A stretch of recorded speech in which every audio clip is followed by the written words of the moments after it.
Welcome to AbsoluteCast. In this episode, we're going to be talking about the WWDC 2020 that just happened a few days ago. There's a lot to unpack in this episode, or a lot to unpack from the WWDC. So what we're going to do is we're going to potentially break this episode up into two parts, and let's see how it goes. We're going to play it by ear, so you're going to hear it as we produce it as well. Of course, let me introduce everybody. I'm TJ. I'm your host for the AbsoluteCast. We have Udit, who is pro Apple, I think, based on the background that he has over there. Right. Hello, Android fanboys. How are you doing? And of course, we have Knuckle over here, who is the guy who edits these episodes and does all the work required to make these episodes happen. So, hi, Knuckle. Hey everyone, how you doing? We just lost 10 listeners because of this comment.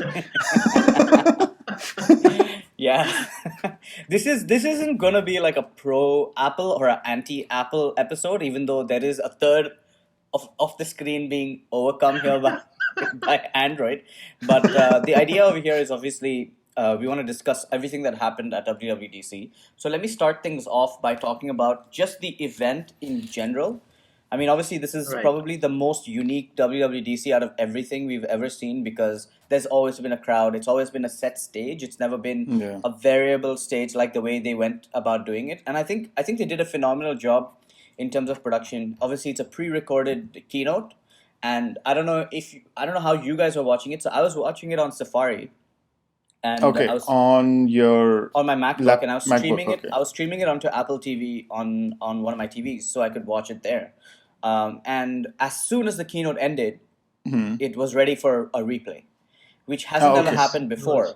So before, what they would normally do is it would finish, and then you'd have to wait, I don't know, an hour or something.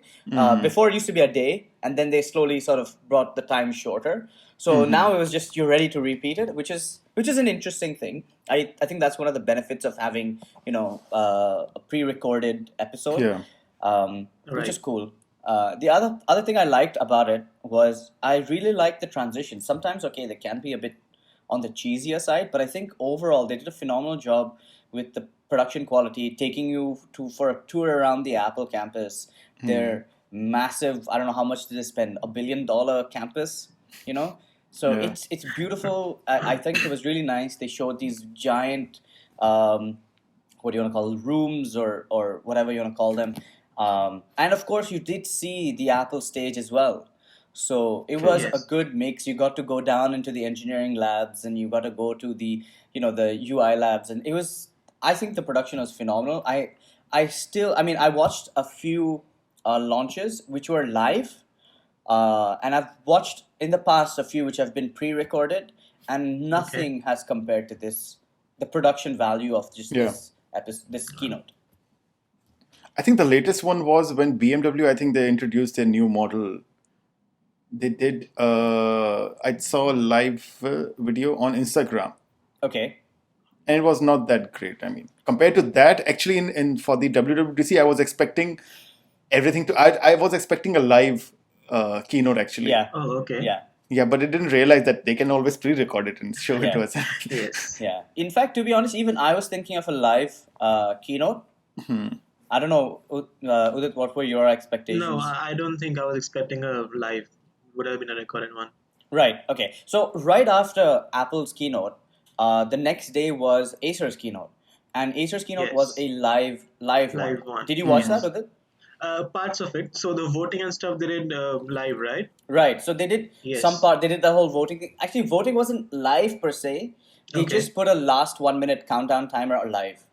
So until you could have voted before that, and then they did like a 1 minute vote as well. Okay. So what was cool about that was they had audience interaction. So you could put in your questions in the first during the episode. You could start asking questions. Or rather, during the presentation, while it's live, you could ask questions, and at the end, they would answer or address a few questions. I think they only addressed 2, which was a bit sad. But the idea of audience participation was phenomenal, and I really liked their production as well. They went across the stage, and they had these different staging areas and stuff. Yes. So they did a decent job with that as well. But obviously, you can't compare it to a pre-recorded one, and maybe it would have been cool if they did it and had a way to like seamlessly merge offline and online somehow. That would have been like mind blowing. But again, Apple's pre-recorded one, very happy with it. Production value on point. Production value was great. I was expecting first that there will be a live thing, and also somehow the developers will be engaged in the webinar, maybe through remotely. But I was expecting something different. I mean, like, you can always pre-record, you can invest as much money as you want on a video. Sure. But I was hoping that they would push the envelope when it comes to presenting something live, remotely. So Right, do something like Zoom. I mean FaceTime. May yeah, okay. But I think they've never done that in WWDC. They've never Yeah. had audience participation ever. No, developers come there, right? They come there, but they're not like part of it. Participating, yeah. You know, Oh, so okay. I don't see. Okay. No, just for the keynote. cheers. Huh? Just for the cheers. Just for the cheers, yeah. So Yeah. that part. Yeah, that was missing. Those people cheering, after everything, of course. That, of course, was missing. That was Yeah. missing, but I also felt like the pacing of the entire keynote was very fast. They didn't wait for a pause at all, and it Yeah. was hard to keep up with at times. But it was like really like succinct in the way they presented the whole thing. So they compensated for the lack of the audience with the speed with which they went and the transitions and things like that. At least that's the way I found it. Yeah. So Even initially, Tim Cook didn't even like show many graphs. Otherwise, Yeah. every time they're like 15 minutes of just graphs and yeah, Excel sheets. I guess he compensated that with the Black Lives Matter movement and Yeah. talking about the pandemic and all the other things. So I think there wasn't any showboating about their numbers. Yeah. this Just that time around. 99% customer satisfaction. Only Except that, for that, I yeah. think. That number Which they do every boosted, year, yeah. I think. Oh, Right? maybe Yeah. they didn't have enough satisfied ones this time. But okay, let's give you the benefit of doubt. Yeah. See that. So if you're wondering who's that one person from 100, he's sitting with us right now. Exactly. So we obviously are going to get a few digs over here from Udit. Let's brace ourselves. Maybe we want to give him a few minutes to just let it all out, and then we can start talking. No. let's do it. Let's do it in parts. Okay, so cool. Let's move into it then. Let's talk about obviously the first thing that they started with, which was iOS 14. Right. Yeah, let's talk about that. I know what Udit is gonna say, and obviously not everything that has been shown is new. I think Knuckles, you're running the iOS 14 beta preview. Correct. Yesterday only I installed. So the next day after the presentation, yeah. Right, and you are running it on a iPhone 11 Pro Max. 11 Pro Max. Yes. So I'm running it on the iPhone 10. So there will be some differences, and I already know of one. I don't know about many others, but I know of one difference. Okay. Okay. So let's get into it. Let's start with the obvious feature changes. So obviously they've started with the new app library, where Yes. it's like a page dedicated to the list of all their apps, and they have two ways of doing it. Obviously, you have the more drawer sort of layout, where it's not drawer, but rather the folder layout, where you have the different grouping that Apple has done on their side. And I don't think you can edit this, as far as I understand. You So can't? you can't edit that grouping in the folder Okay. view, Okay. which is a bit sad. But what's interesting is that if you click the search bar at the top, you get a Full list. alphabetical list. I was So- expecting that if we put our finger on the alphabets, we can scroll down and up. You But can. that doesn't work. Yeah, you That can. works? Yeah. It didn't work for me actually. So if you just put your finger on an alphabet and move it up slightly, it sort of goes around that. It's like how a list in Apple works, anyways. Uh-huh. Do you have different versions of the beta or something? No, I think there's only No. one version out right now for the beta. Okay. But something I noticed was that the keyboard doesn't go away when you click on the app library search bar at the top. Yeah. The keyboard okay. doesn't go away, and you kind of like limit it to, I would say, But- about 2/3 of But the once you screen. start scrolling, it's still there. no, it goes away. Oh, you mean okay, right? Oh, fine, fair enough. But if you scroll, like if you open it directly, and you scroll on the alphabets, the keyboard doesn't go away. You have to scroll in the middle, and then. But it's fine. Like these are minor. I think they're minor issues. But I think the biggest difference, what I felt, was with the app library. So once we are in the app library, we cannot delete an app. So Yeah, you have to I put have to it go to out onto the home and then or and go to delete it. settings and delete app. Right. Yeah, I accidentally deleted an app because I thought I was removing it from my home screen and putting it back. And I mean, I've not really worked it out properly, but obviously there is a lot to be done here. So, what do you have to say about this? So I think it's at the end of all your screens, right? So At like the you end of all the scroll. screens, yeah. So okay, so you have to basically scroll maybe 2 or 3 times depending on how many screens you have, and then finally you reach all your apps or the apps drawer. Let's just call it that, Yeah. Yeah. No, an but you can organized app but you drawer. can remove. They're calling it the app library. Yeah, but then again, that's folders mainly the Yeah. main, right? It's folders unless you click on the little search bar at the top, it Right. becomes into like a list, alphabetical list. Okay, fine. Yeah. Yeah. And also, like, you can remove the number of pages that you want. So minimum you have to keep one, but you can remove the rest. So it will be Yeah. easier for you to reach the app library. But then I really think they had the folder options where you can reorganize stuff. I mean, let's say you have an app in the entertainment folder, but you want it under the movies folder, or you want a No, whatever I'm So trying that. name for it. Yeah. I'll give you an example of what I have an issue with. Right now, I'm on a test flight for an app called what's the name? TV Time, I think it's called. Okay. TV Time, yeah. So they sent out a notification. Do you want to be a beta developer? So I was like, beta tester. I was like, yeah, sure. It's basically an app that lets you track what TV shows you're watching and what progress you're in them. That goes into a separate folder called Test Flight, which I find quite Okay. irritating. I want it to be under my entertainment folder, but it's like one off, and it's because I'm a beta tester of that particular app. So Okay. maybe I guess I do agree with you that it would be nice if I could change this, Sure. but right now I don't see a way that you can actually change this. This is controlled by Apple and it works And how also, they if see you fit. open any folder and you try to move it, it goes to a It goes to page. the home page, yeah. Yeah, It goes home to one of page. the pages, yeah. You're absolutely right. And you've been using the beta for just about a day, right? Yeah, 24 hours for me. Okay. And so For me, you it's already less. think that the folder, one of the apps, you're having a little bit of a problem. Maybe if you use it more, you might, of course, come across a few more such things. Yeah, Possibly, yeah. Possibly, that's yeah. why it's beta. So I've been using it only since I think maybe 12 hours or something. Not 12 hours. Yeah, 12 hours. Okay. And I think there are some omissions here and there, but I think for a first attempt, it's not bad. I mean, I'm not a fan of the app drawer in general. I realize I don't tend to like to use it. Yeah. I tend to have all my apps on a homepage anyways, even on my Android. Okay. So I thought it would bother me, but to not have an app drawer, but it's never really bothered me, and I think I'm just used to it. And on the flip side, so the next feature, obviously, I want to talk about is the widgets because that's another big feature for Apple.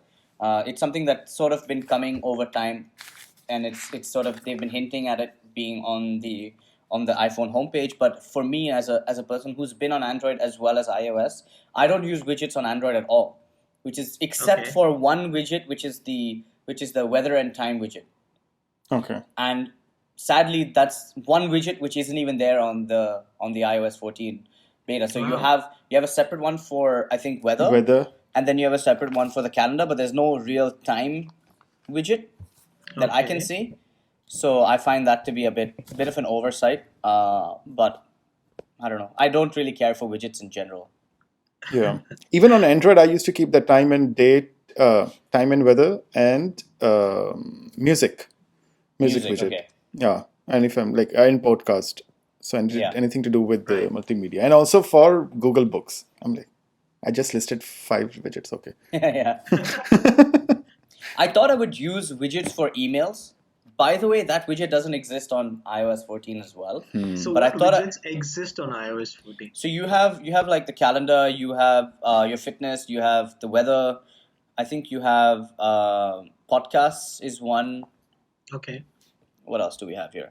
We have notes, we have news, you have maps, photos, batteries, Stocks. Yeah.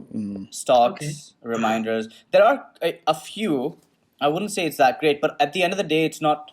It's not a space that's only for Apple, right? The idea is that it's supposed to open up to developers, and obviously developers do have their widgets already, but they're not ready for the iOS 14 style of widgets. So I think once those kick in, things will start changing. But yeah, some native widgets which I feel were omitted were the time and date one, a combined time and date widget. Also on my, I'm just looking at my Android now. I have the search bar, which I realize I don't really use. I think it's just there for aesthetic reasons, but I don't use that search bar at all on my Android because I find it completely useless for the way I use my phone. But that's something that's also not there. But then again, you swipe down and it's available, so it doesn't need to be there. But that's one omission, just that one widget, and the fact that there's no mail widget, which I find bizarre because. But then again, going back to my experience on Android, I thought I would use the mail widget all the time, like have my most important work email as a widget. I just never ended up using it. Okay. So even though I looked for it here, it wasn't there. It was a little bit like, I was like, okay, let me try that, but it wasn't there. So that's my experience. I don't know if Knuckle has a different experience with it. For the widgets, I think they're good that they're on iOS ecosystem now, but they're not that great. I'm like how in Android it's so easy to resize the widgets and everything, but I think it's a little cumbersome in iOS for now. Yeah, I am expecting all the big app developers to come up with their widgets pretty soon. By fall. Do you have various options to resize? I mean, when you just add the widget, do you choose the size, or can you resize it later, or like how is it on the iOS? So you do resize it. You have it depends on the type of widget. Not all widgets have all the sizes, but you have the square, so like a half size, a full width, and a full full big square. So you have a small square, rectangular, and a big square. But I think 2x1 or a 2x2, something like that. Yeah, you could say like a 2x2 to a 4x2 to a 4x4. Okay. I think square is basically, I think, Apple Watch face. Exactly. Oh, yeah, actually, I never thought of that. Yeah. That actually makes sense. But if you think about Android with their widgets, this is actually how they started as well. So they started with, I think, 2 or 3 sizes available. And then, I don't know if native Android still supports the resizing, but I know Samsung and Huawei and all support resizing of widgets and stuff like that. I don't think you can resize it after you have placed it on the home screen, but you can, while placing a new one, you can choose what size widget you want.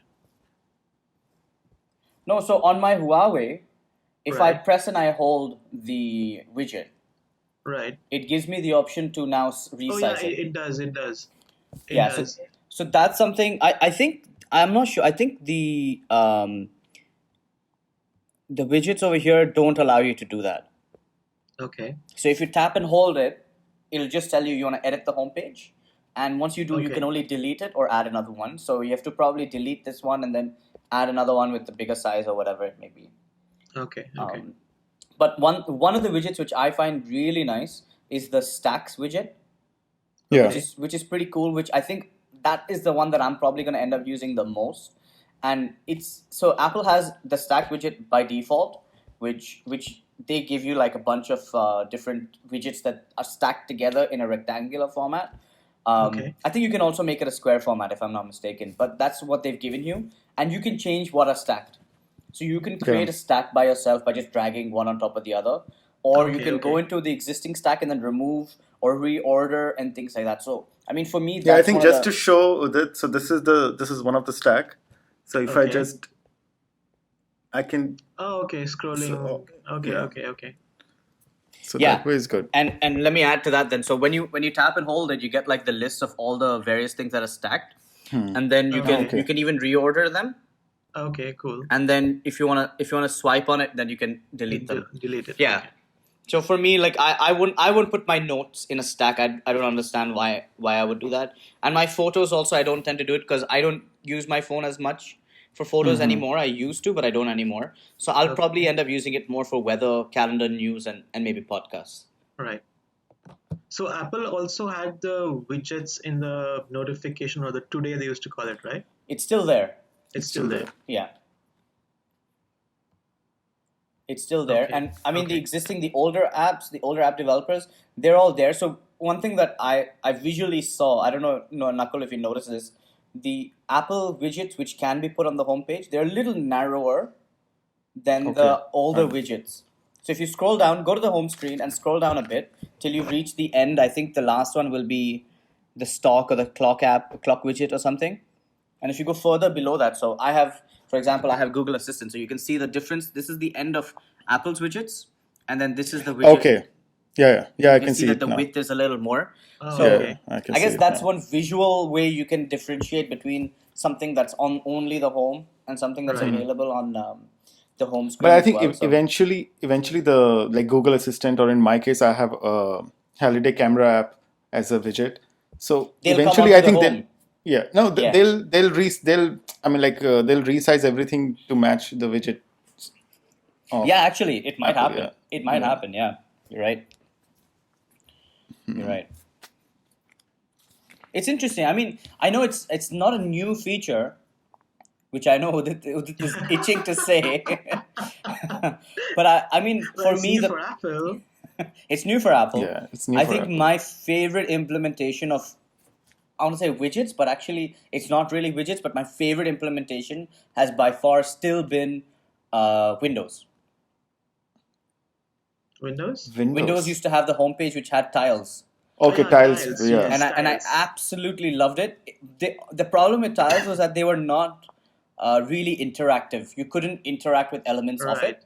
But I remember I was developing a game for Windows, and the level of customization that I did with the tiles was amazing. Like I would show your full summary of the game on the tile. Like it was a like a Tamagotchi sort of inspired game, and you would have water and hunger and health, and I would show that and the little character's face and the name all on a tile, and it was like a small little square, and it was beautiful. Like it was fun as a developer to take that on as a challenge and really mess with it. But I think like Android styles are obviously more advanced than that. Yeah. iOS's styles are widgets are obviously more advanced than that. I think iOS is catching up. This is their first implementation of it.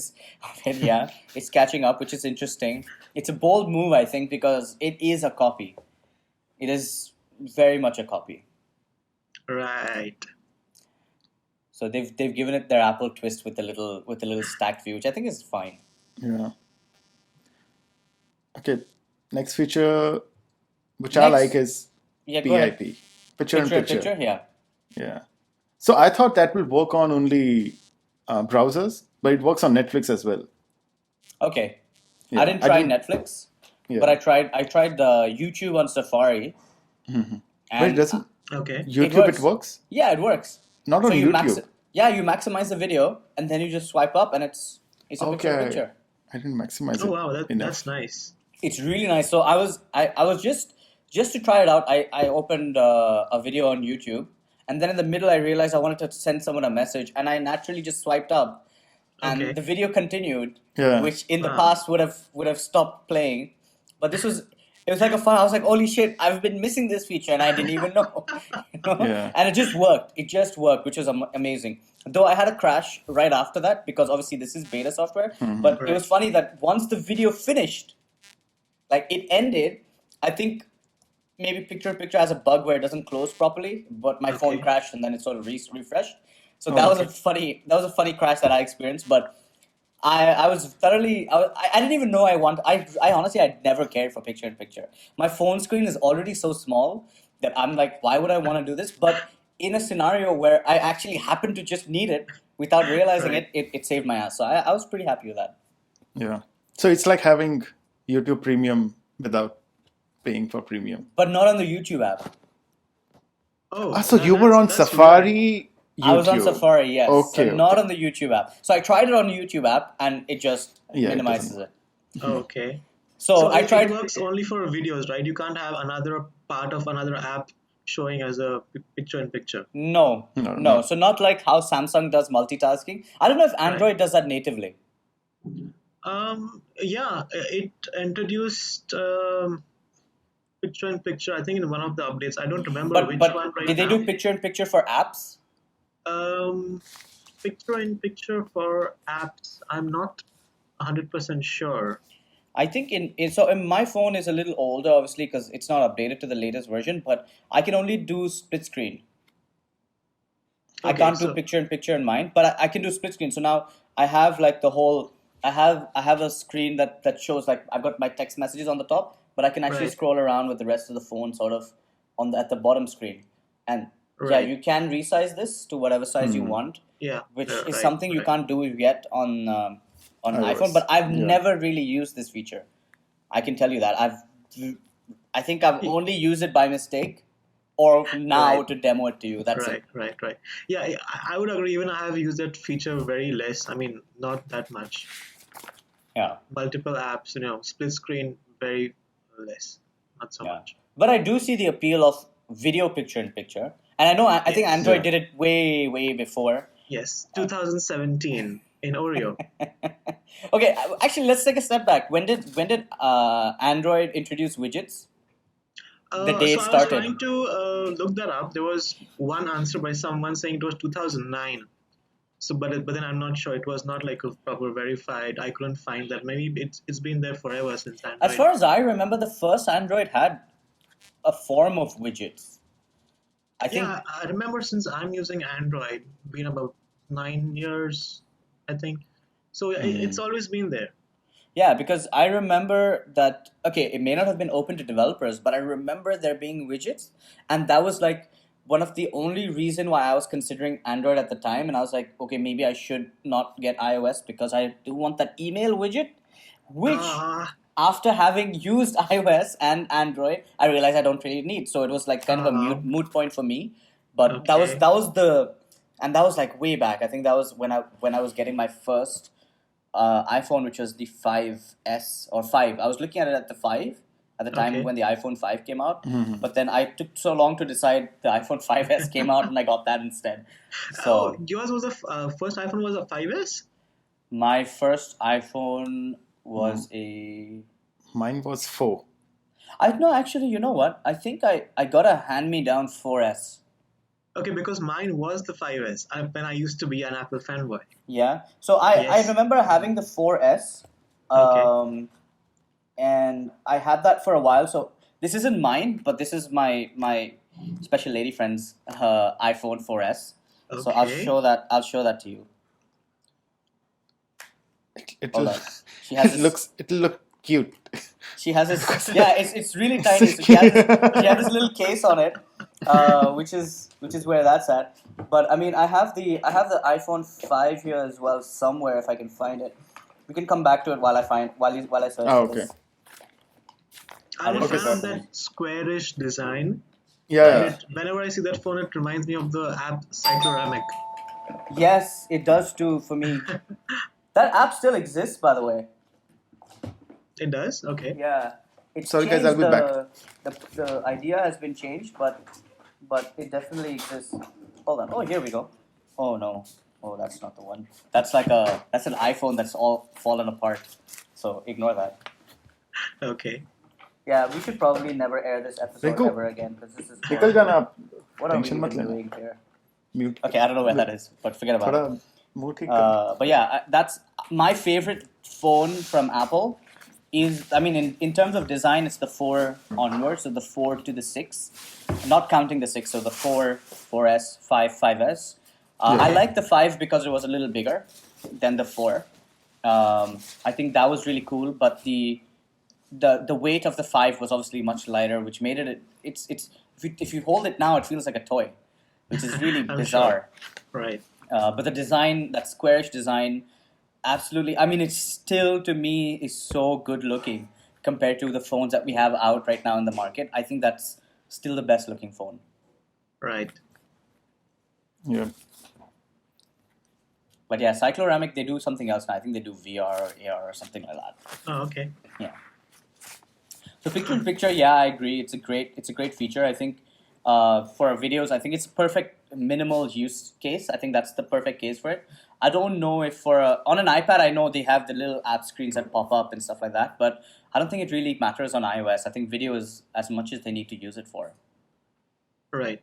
So I remember on my Samsung, I could use 3 apps at a time. So there was a split screen and there was a app pop-up or something they used to call it. So basically, I could use 3 at a time. That was on a Note, right? Yes, on a Note.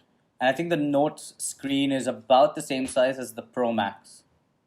Yes, I think so. I don't remember the exact size, but yeah. Roughly, I think it's Roughly, about yes. the same. So on a Pro Max, you could do that. You could have, it would be, I don't know, do you think you would ever use something like that, Nakul? No, frankly, no. I didn't use. No. Even you didn't use it, right? It was just a flexing thing. You'd do it to flex, like that's about it.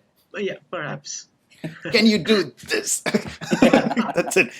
Very few times, I mean, I would be, let's say, watching a video and doing something else, but very few times. Yeah. I think for me also, I very rarely watch videos on my phone anyways, because I have TVs and bigger screens around me at pretty much, like, a stone's throw away, I've got another big screen, so why would I watch it on a tiny screen? But in those scenarios, like, I was over at someone's house over the weekend and everybody disappeared, like somebody was doing something, somebody was cooking, someone was getting ready. So I was alone for about half an hour and I had nothing to do. I came there to spend time with everybody. Everybody disappeared. So I started watching video on my phone. And that is literally, that's like the first time I used my phone to watch videos in, 2 weeks, 3 weeks. So it's a very rare situation. But I do like I said, today morning while I was testing it, it was nice that in the middle I wanted to message somebody and just worked. It was perfect. Right. I think another cool feature that they've done is the compactness of certain elements of the OS. So, for example, the calling and the Siri pop-ups are no longer full screen. Yes. So that's interesting. I think the Siri one I don't care for at all. Same. As it is, you can't use the. I mean, you can see the back of your, the screen on top of which Siri is shown, but you can't interact with it. So for me, that's kind of pointless. I don't know how it works on Android. I think on Android you can still interact with your phone while no, I don't think you can interact. No? It takes up about 1/3 of the screen, almost half of the screen, even if you bring up Google Assistant. And then if you tell it to do any task, then it takes the full screen. Right. So that's kind of pointless as well. Right. So, but with the call notification, what I noticed that you can pick up call from that small notification banner at the top. Yeah. And there is a button if you want to turn the speaker on. But as soon as you press the speaker, it goes to the full view. Right. But you can always come out of the full view. Yeah, but why? If there is a button of full speaker, then just. Wait, hold on. So if you answer the call. Once I answer. Once it's on the notification shade as a normal call, it stays there? It stays there, but there's a speaker button as well. So once I press that, it'll go to a full view. Which actually, it should be the other way around. Yeah. If you think about it, because when you're on speaker, then you can use your phone. Yeah. Exactly. Right. Yeah, strange. I tried calling my phone and I looked at it, but I didn't test it to that level yet. So, okay, interesting insight. This used to happen on the Mac, right? When for handoff, Mac wouldn't take the full screen, doesn't take the full screen for a call, obviously, I'm guessing. No, it doesn't. It just has a pop-up. It has a little pop-up on the top right corner. Okay. And it shows you like the waveform of the call, which is kind of, it's cool, but it's a gimmick. You don't really need it. It looks cool. Right. But it does that. That's all it does. And even text messages, they show up, and then you can just reply right in line, or you can open up the messaging app and do it that way. Okay. So that's obviously there. So this was a feature of the Android Lollipop from 2014. Yeah. The compact calls. Yeah. But honestly, I never really felt like I needed it that often.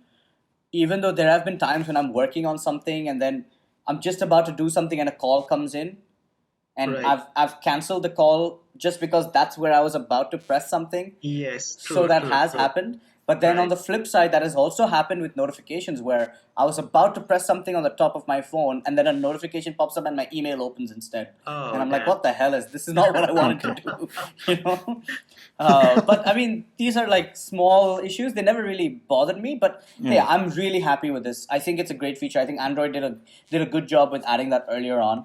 I think it's something that's good to have in a modern operating system. So, yeah. In fact, I was just looking up and there were also third-party apps which could mimic the same feature before Lollipop.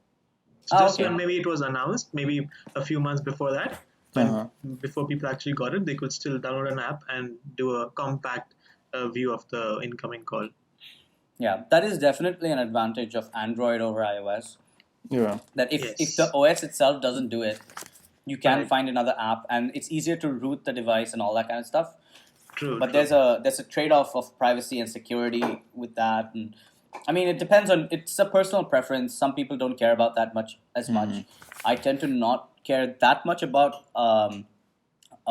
like a device tracking me per se, but I don't want apps that can potentially spy on everything. Like I don't want my emails or my private messages to be tracked for whatever reason. You know, I don't want something I tell my wife that, oh, let's get socks or something, and now all my ads are on socks. I don't that's a bit extreme, and I don't want that to happen just because it's annoying.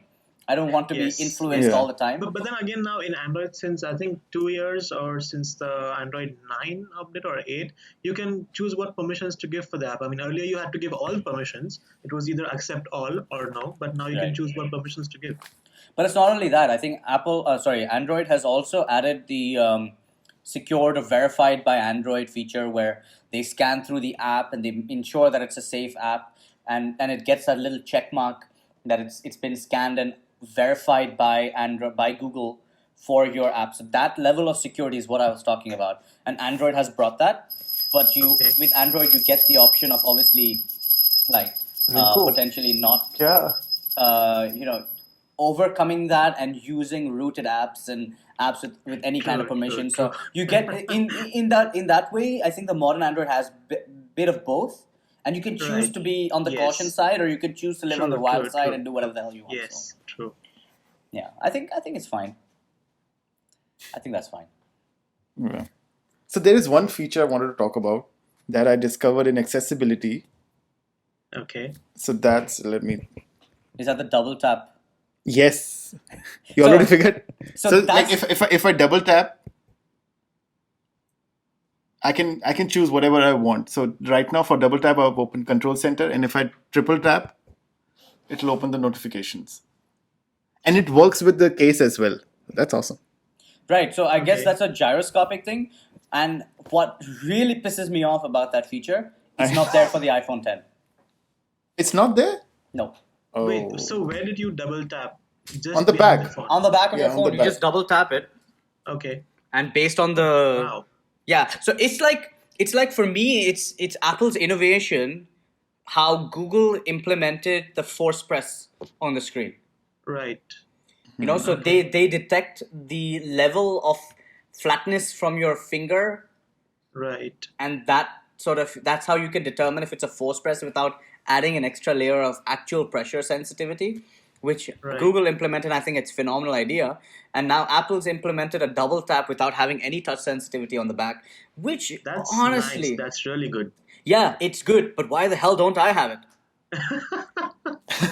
Maybe that's why it's in all the way in accessibility and all.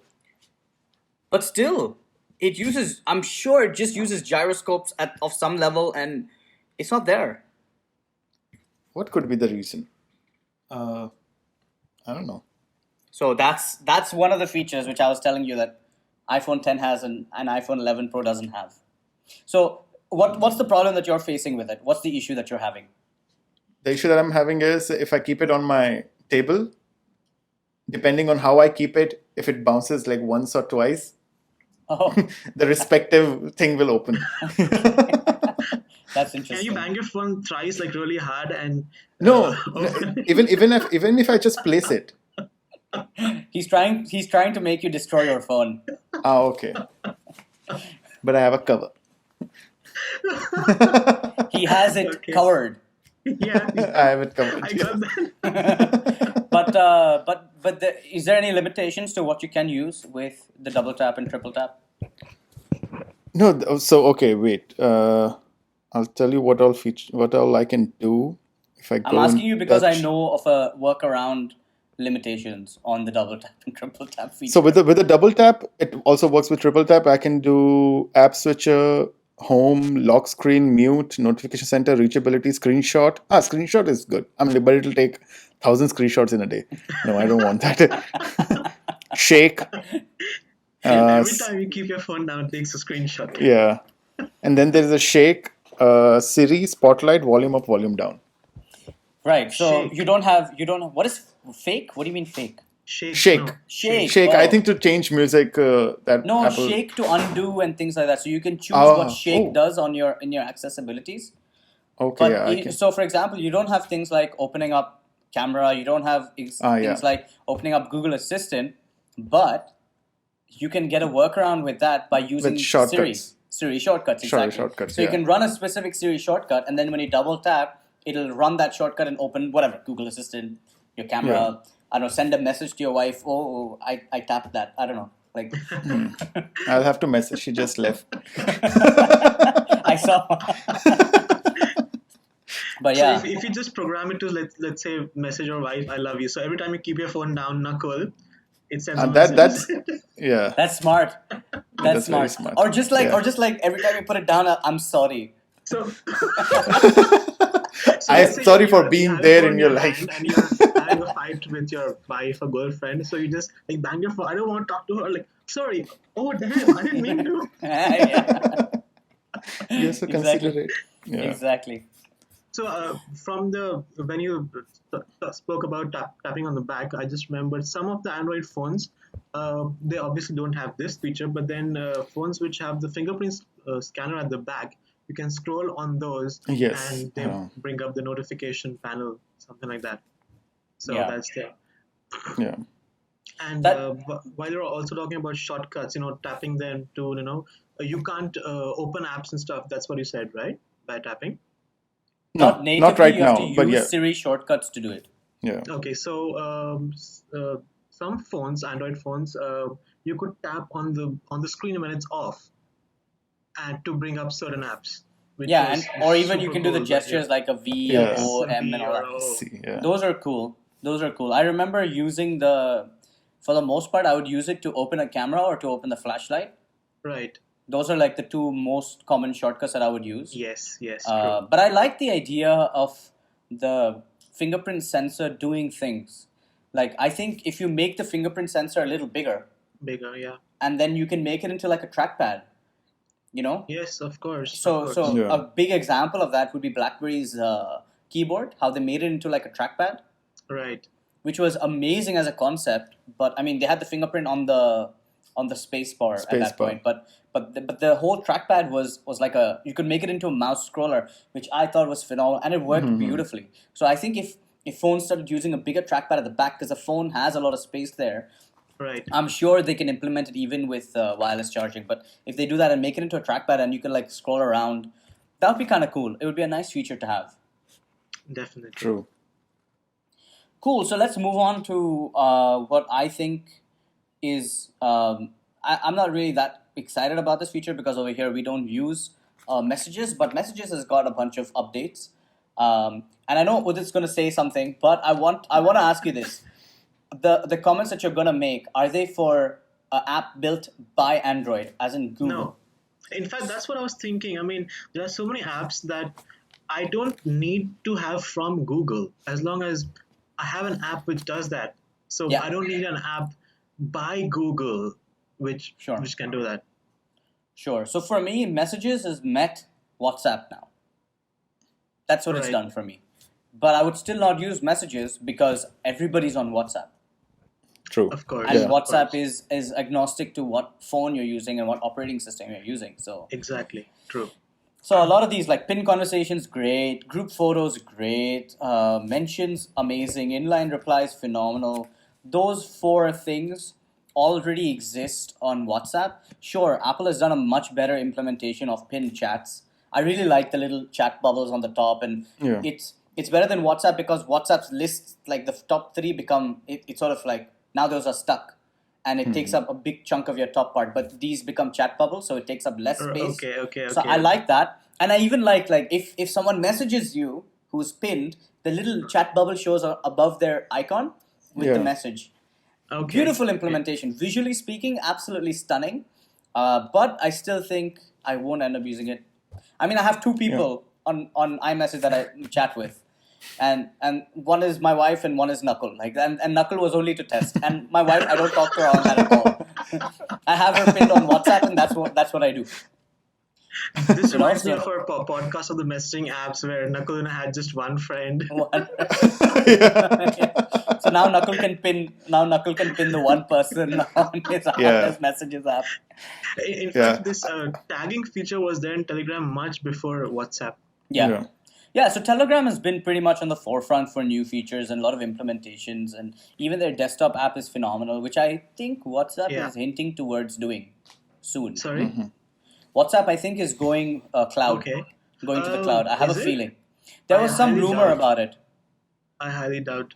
There was some rumor. I don't know if it's true or not, but there was definitely a rumor about it very recently. I think a week or something ago. Okay. We'll have to wait and see what happens. But yeah. It would be amazing if that could happen. I mean, one of the things about WhatsApp is that inter-platform, moving from iOS to Android or vice versa, you can't get your messages. You can. Yes. There's no not for a normal way. person. There's a lot of workaround and stuff. A lot of workarounds. Yeah. Yeah. So if it's on cloud, then wow, that would be superb. Yeah, and I've done the switch back and forth. Okay. And it was such a pain in the ass. And I think I not lost, but the connection of my photos went away. So in the WhatsApp chat, it would always show like a image icon rather than the image itself. A thumbnail. A thumbnail, yeah, like a broken thumbnail, right. And you click it, the image doesn't work. I get it. So that was like the biggest problem when I moved back, and I did lose a few messages because obviously from the time you're done and the time you move, there is going to be a lag, and those messages are all lost. So true. that was a bit annoying, but I think overall, yeah, I can't wait for it to go to the cloud. I would love to be able to work with other phones on a regular basis, like keep testing them and make them my daily driver. But I can't do that because primarily my WhatsApp is my mode of communication with everybody. So True. So I think there is one feature which I want in every messaging app, which is there in WhatsApp, is when you have a chat open, you can just swipe on a message to reply. Yeah. That feature, I don't know why it's not on Slack, it's not on iMessage or Messages.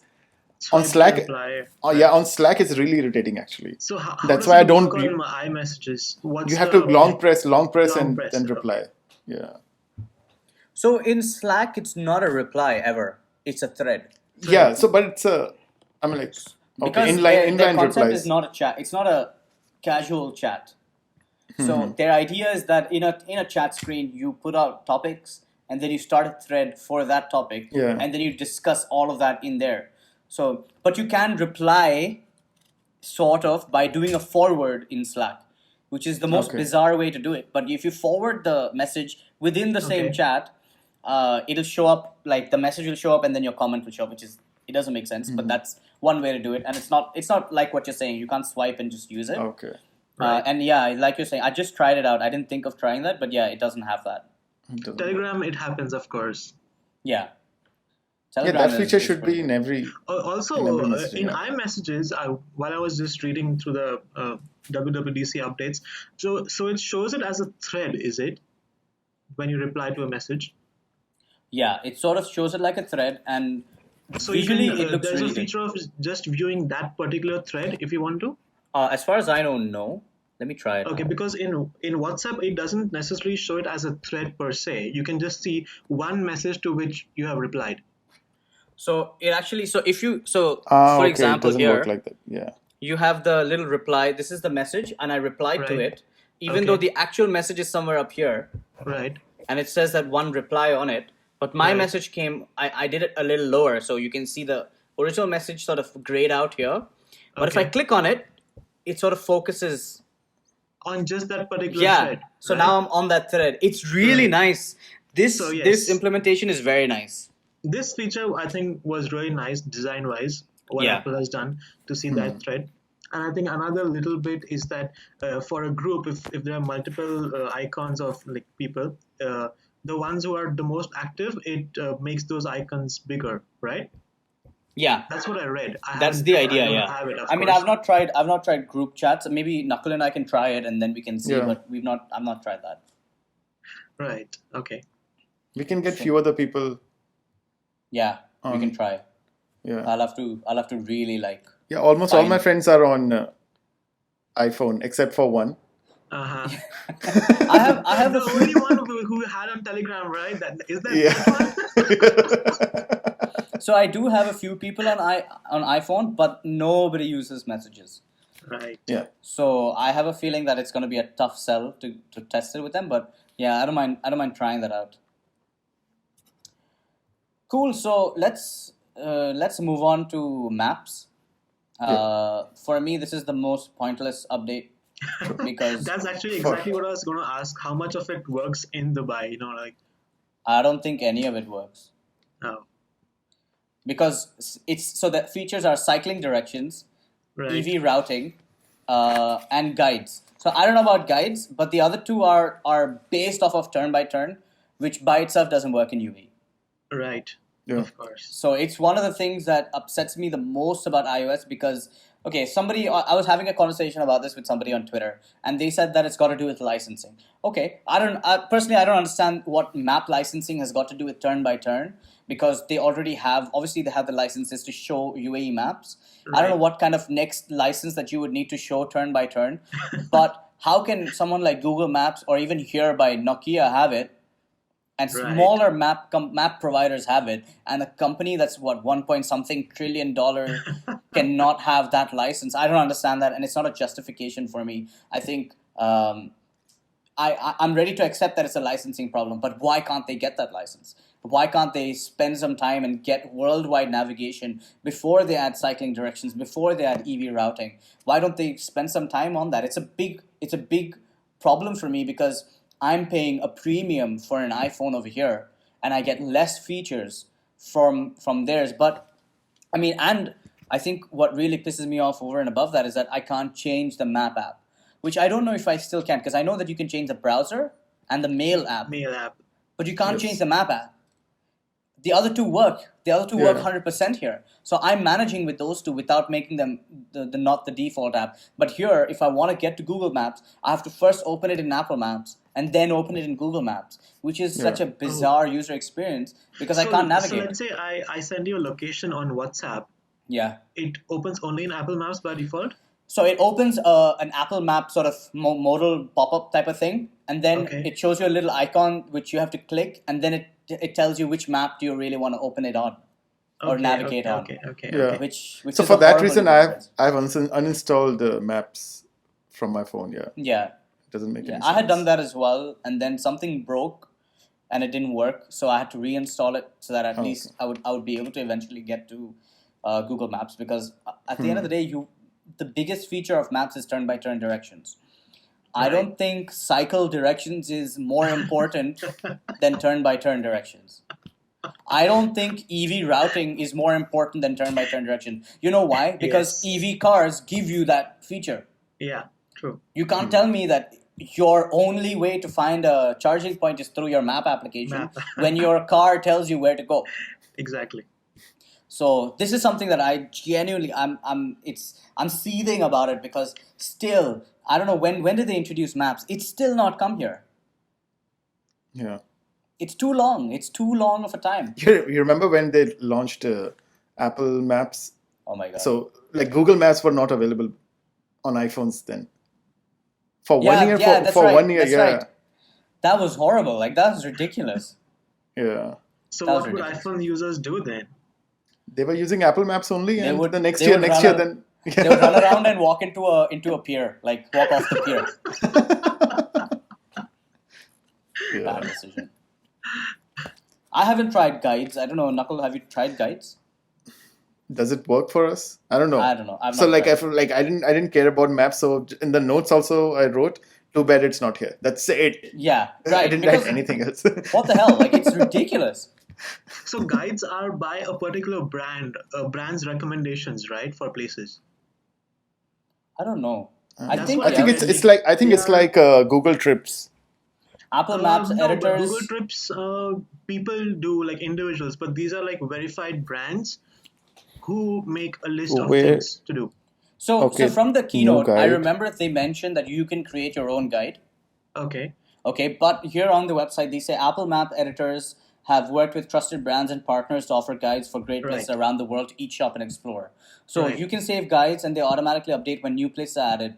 So I don't know if that means that you can save those guides, or can you create your own guides? Because it doesn't say anything on the website about creating your own guide. You can create your own guides. Okay.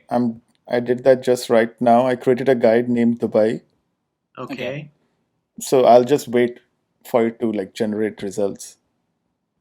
So you can add haven't stuff? created it per se. You've just made the name Dubai, and it's going to add by itself what it thinks are good places to see in Dubai. I'm like, you have to search for a location. Okay, let's try it out. Let's try it out, Yeah. and maybe we can discuss it in the next episode, because I myself have not tried it. Okay. I think let's move on, because maps is a sore subject anyways. I think there was another feature in Maps, though I don't think you'll have here, is the speed camera. Oh, you're Apple fanboys. You don't know about this feature, is it? No, because we can't use Apple Maps at all. So what's the point? Oh, damn. Speed camera, there is that Waze, of course. I mean, yeah. Waze. Of course. I mean, this episode is all about features which existed in other apps, other phones, other OSs, and Apple just bought them. Yeah. Come on, that's I think that's not fair. I think we should focus on the features that are available in other operating systems by default without adding an extra app onto them. I think that's a fair comparison. But on the next level, like how we're comparing messages to WhatsApp, I think that's a fair comparison as a secondary discussion. Well, I do get your point that it's a fair comparison OS to OS, but even as a consumer, I feel that as far as I can do that, it doesn't matter if I get it from my OS or from an app or from my phone. I agree, but Waze is not Android specific. Yeah, of course. I've been doing it on my iPhone for a while, even with WhatsApp. So right, that's why I'm not upset that they've waited for so long, because I've been able to manage. Right. What upsets me is that something like Apple Maps, where it's a feature that is been given so much importance and so much weightage, I can't use because it just doesn't work here by default. At least Messages works. So if I wanted to use it, if I had the motivation, because I used to use Messages all the time. It was literally a chat that I used to use with one person, and that was it. But I used to use it all the time for that, because I could use it on my computer easily before Web WhatsApp. But then when WhatsApp Web came out, that was the end of that. So it depends. Like now, that's still a feature that exists. It's good to have, and I can still use it if I want to. But with Apple Maps, I can't. Even if I wanted to, I can't. True. Because Apple Maps is amazing. It looks phenomenal. Far better in terms of UI than Google Maps. But I just can't use it, which is just dumb. And okay, so let's quickly move on, because we're you wanna take the rest in the second part? Also, you wanna sign off? Okay, yeah, I think we don't have much to discuss. I think only Siri. If you have any, do you have any comments on Siri? No. Okay, so then I think let's say goodbye to Knuckle, because he needs to head off. I'll just finish off with iOS. There are two features that I really like. Is CarPlay, that they've added wallpapers. That's a very small thing. Since we're talking about Siri and Maps, there was one thing that I tweeted about which relates to Siri and Maps, is that you can share your ETA when you just tell Siri, share my ETA with so and so. And it wasn't something I discovered until I saw this update from Apple, that I can also do it in Android. Huh. Interesting. Yeah, I never. I mean, well, obviously, I don't share my ETA like, hey, I will be there in 47 minutes or whatever. Usually, I won't do that through Maps. But then, in Maps, if you say, okay, Google, and then say, share my ETA with so and so, it will. Okay, now when I just said, okay, Google, my phone obviously woke up and. I think even it works on Google Maps for iOS, but I don't think you can use Siri for that.